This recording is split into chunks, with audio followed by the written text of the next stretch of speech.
Dear friends, আশা কৰোঁ আপোনালোকে ভালে আছে।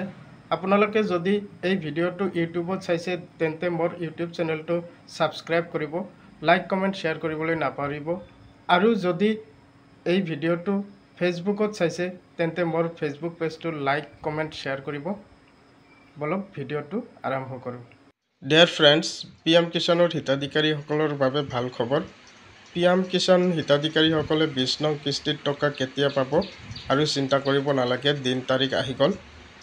আপোনালোকে চাওক, অহা 2 তাৰিখে PM নৰেন্দ্ৰ মোদীয়ে উত্তৰ প্ৰদেশৰ পৰা আপোনালোকৰ একাউণ্টত ট্ৰেন্সফাৰ কৰিব।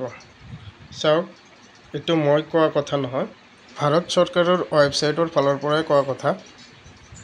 আপোনালোকে এতিয়া কি কৰিব লাগিব, ৰেজিষ্টাৰৰ নাও ক্লিক কৰিলে আপোনালোকে ৰেজিষ্টাৰ কৰি ল'ব লাগিব। এই ৰেজিষ্টাৰ নাওত ক্লিক কৰি আপোনালোকে ৰেজিষ্টাৰ কৰি ল'ব পাৰিব।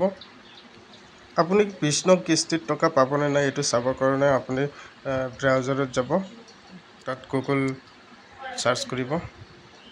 গুগলত আপুনি PM কিষাণ চাৰ্চ কৰিব। PM কিষাণ চাৰ্চ কৰি আপুনি PM কিষাণৰ এইটো লিংকত ক্লিক কৰিব।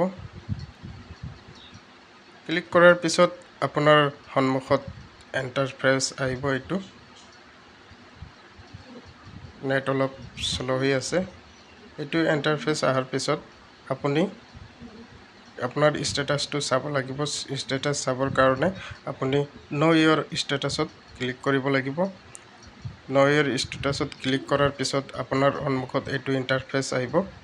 আপুনি ইয়াতে চাওক, এণ্টাৰ ৰেজিষ্ট্ৰেশ্যন নাম্বাৰ, আপোনাৰ যিটো ৰেজিষ্ট্ৰেশ্যন নাম্বাৰ আছে এইটো আপুনি ইয়াতে এণ্টাৰ কৰি ল'ব। তাৰপিছত আপুনি ইয়াতে কেপচা যিটো দিয়া আছে এইটো কেপচাটো টাইপ কৰি দিব বা এণ্টাৰ কৰি দিব। তাৰপিছত গেট OTP ক্লিক কৰিলে আপোনাৰ মোবাইলত OTP এটা আহিব, সেইটো OTP এণ্টাৰ কৰি দিব। তাৰপিছত আপোনাৰ গোটেইখিনি ডিটেইলছ আহি যাব। আপোনাৰ কিস্তিৰ টকা আপুনি পাব নে নাই, 20 নং কিস্তিৰ টকা আপোনাৰ কেতিয়া সোমাব নে নাই, গোটেইখিনি A to Z তথ্য আপুনি নিজে ওলাই ল'ব পাৰিব।